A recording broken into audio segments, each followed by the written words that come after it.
నమస్కారం JP news కు స్వాగతం। డాక్టర్ బిఆర్ అంబేద్కర్ జయంతి సందర్భంగా ఉమ్మడి నెల్లూరు జిల్లా వెంకటగిరి రాజా సర్వజ్ఞ కుమార యాచేంద్ర వెంకటగిరి పట్టణ త్రిభువని సర్కిల్లో రోడ్డులో ఏర్పాటు చేసిన డాక్టర్ బిఆర్ అంబేద్కర్ చిత్రపటానికి పూలమాల వేసి నివాళులర్పించారు। ఈ సందర్భంగా వెంకటగిరి రాజా సర్వజ్ఞ కుమార యాచేంద్ర మాట్లాడుతూ సమాజంలో అట్టడుగు వర్గాల అభ్యున్నతి కోసం డాక్టర్ బాబాసాహెబ్ అంబేద్కర్ తన చివరి శ్వాస వరకు పోరాడారని కొనియాడారు। అంతటి మహనీయుని సేవలు మనం స్మరించుకుంటూ ఆయన ఆశయ సాధన కోసం కృషి చేయాలని తెలియజేశారు। ఈ కార్యక్రమంలో కౌన్సిలర్ ఎంఏ నారాయణ, చిగురుపాటి పవన్, ఆవుల వెంకటేశ్వర్లు, జలగం కామాక్షి, ఇతర నాయకులు తదితరులు పాల్గొన్నారు।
ఈరోజు భారతరత్న భారత రాజ్యాంగ నిర్మాత డాక్టర్ బిఆర్ అంబేద్కర్ గారి జయంతి కార్యక్రమాన్ని ఇక్కడ జరుపుకోవడం చాలా సంతోషంగా ఉంది।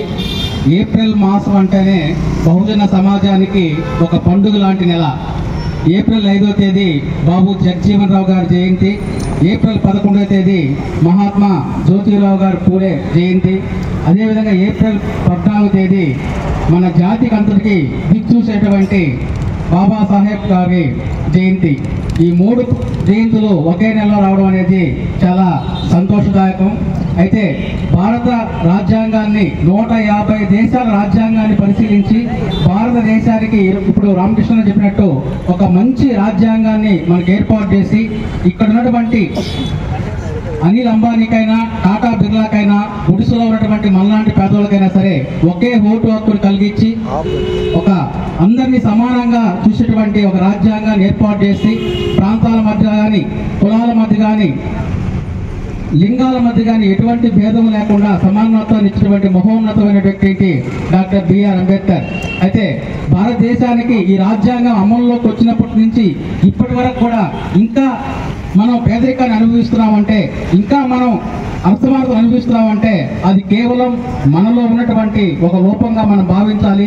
కేవలం ఎన్నికల్లో ఓట్లు వేసే విధానం మనకు తెలియకపోవడమో, రాజ్యాంగాన్ని సరిగా అర్థం చేసుకొని ఏదైతే ఆయన మనకు రాజ్యాంగం ఇచ్చారో ఆ రాజ్యాంగం అర్థం చేసుకొని ముందుకెళ్ళలేకపోవడమో, ఇలాంటి లోపాలు మనలో ఉన్నాయి కాబట్టి ఇంకా సమాజాన్ని మనం నిర్మించుకోలేని పరిస్థితిలో ఉంది। కాబట్టి రాబోయే రోజుల్లో బహుజనులంతా ఐక్యంగా ఉండి, ముఖ్యంగా బహుజన యువతంతా ఐక్యంగా ఉండి రాజకీయాల్లోకి అందరూ ప్రవేశించి రాజకీయ ప్రక్షాళన జరిగిన రోజే ఈ సమానత్వం అనేది ఏర్పడుతుంది। ఏదైతే బాబాసాహెబ్ గారు అంబేద్కర్ గారు కలగన్నారో అలాంటి వ్యక్తుల్ని మనము ఎన్నికల్లో గెలిపించుకోవడం, అలాంటి వ్యక్తుల్ని మనం పాలకులుగా ఎంచుకోవడం వల్లే మనకు సరైనటువంటి సమానత్వం లభిస్తుంది। సంవత్సరాలైన ఆయన పుట్టినరోజుని ఈరోజు ఇంతమంది దేశవ్యాప్తంగా చేసుకుంటున్నారంటే ఆ వ్యక్తి ఎంత గొప్పోడో ప్రతి ఒక్కరికి తెలియాలా, ప్రతి ఒక్కరు అర్థం చేసుకోవచ్చు। ఒక వ్యక్తి లేకపోయినా ఒక వ్యక్తి ఉన్నప్పుడు ఆయనకు పుట్టినరోజు చేయటము, లేకపోతే ఇంకొక ఆయన పదవిలో ఉన్నప్పుడు ఇంకొక రోజు చేయటము సర్వసాధారణం ఈ రోజు। ఎప్పుడు ఒక వ్యక్తి చనిపోయినా ఆ వ్యక్తిని గుర్తుపెట్టుకొని దేశవ్యాప్తంగా ఒక పండగలాగా చేసుకున్నారంటే దాన్ని బట్టే అర్థం చేసుకోవచ్చు బాబాసాహెబ్ అంబేద్కర్ గారు ఎంత గొప్పవారో। ఇప్పుడు ఆయన ఇచ్చిన రాజ్యాంగం వల్లే మన దేశం ఇంత సుభిక్షంగా ఉంది। ఇన్ని మతాలున్నా, ఇన్ని భాషలున్నా దేశం కలిసి ఒక దేశంగా ఉందంటే ఆయన ఇచ్చిన గొప్ప రాజ్యాంగం వల్లే భారతదేశం ఈరోజు ప్రపంచంలో ఆర్థిక స్థితిలో 5వ స్థానానికి వచ్చింది. ఇంత అభివృద్ధి సాధించగలుగుతుందంటే ఎవరు ఊహించరా? బ్రిటిషర్స్ మనం వదిలిపోయేప్పుడు కూడా ఊహించరా? ఏదో భారతదేశం వెనుకబడిపోయిన దేశంగా ఉండిపోతుంది, ఆఫ్రికా ఖండంలో ఉన్న దేశంలాగా ఉండిపోతుందని అప్పుడు బ్రిటిష్ ప్రధాని చర్చిల్ గారు కూడా చెప్పారు. కానీ ఈరోజు అదే బ్రిటన్ ని కూడా అధిగమించి ఆర్థికంగా శక్తి 5వ శక్తిగా వచ్చిందంటే ఇదంతా కేవలం మన రాజ్యాంగం వల్లనే అయింది. ఈ కీర్తి, ఈ గొప్పతనం కేవలం మనం బాబాసాహెబ్ అంబేద్కర్ గారికి మనం ఖచ్చితంగా చెప్పాలా. కుల మత రహితంగా ప్రతి ఒక్కరూ ఆయనకి ధన్యవాదాలు తెలియజేస్తూ ఆయనని స్ఫూర్తిగా తీసుకొని ఆయన చెప్పిన విధానంలో ప్రతి ఒక్కరూ పయనించాలని కోరుకుంటూ ఈ అవకాశం నాకు ఇచ్చిన దానికి, ఈ సందర్భానికి నన్ను ఆహ్వానించిన దానికి ధన్యవాదాలు తెలియజేస్తూ సెలవు.